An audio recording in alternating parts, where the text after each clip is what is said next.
I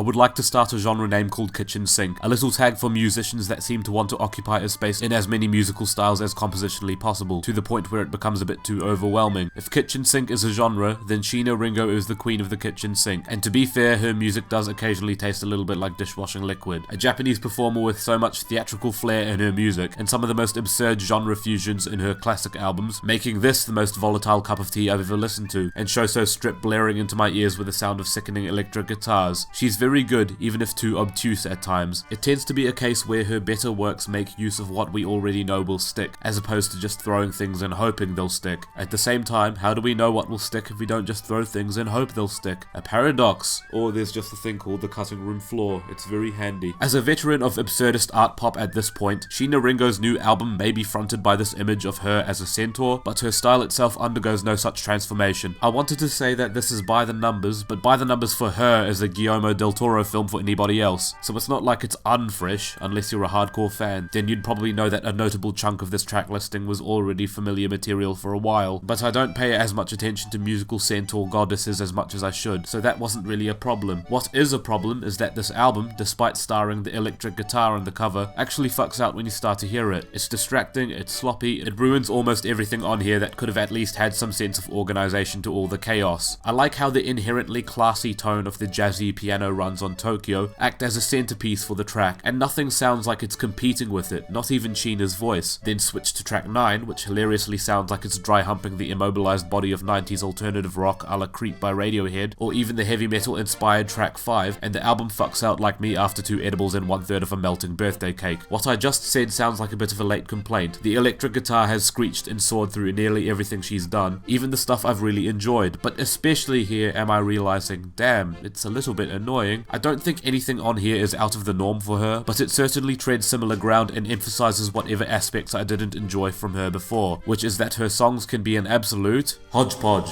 I vividly remember enjoying this album first listen, at least with the first 4 tracks. They were dark, mysterious, and cinematic, but importantly, the first 2 of those adjectives. It genuinely felt like there was an edginess, like she was 10 steps ahead of me as a listener. I love that. I don't really know why there was a need to head back into afternoon tea, lounge, jazzy sophistopop of all things. It makes me feel like I'm listening to the Sonic 06 soundtrack. The absurdity, all the charred and flavored bits, sound washed away, and instead the album just seems solid. But I'm not looking for solid, I'm looking for gaseous bodies of material that make me uncomfortable and excited like the fumes of a fresh chunk of asbestos. I'll just be indifferent to this album, but there's still something to appreciate in it, just because nearly 2 decades onwards, Sheena Ringo is still making such outrageous maximalist music. The arrangements can be good. I mean, whatever I thought of this album doesn't really matter. At the end of the day, it's still creative, it's outrageous, it's exciting, and undoubtedly interesting. Sheena Ringo continues to carry a candle that is letting off at least 45 different scents, and that not a single other soul on the history of planet Earth has been able to plagiarize. And that makes sense, because I don't think anybody else is a bloody centaur.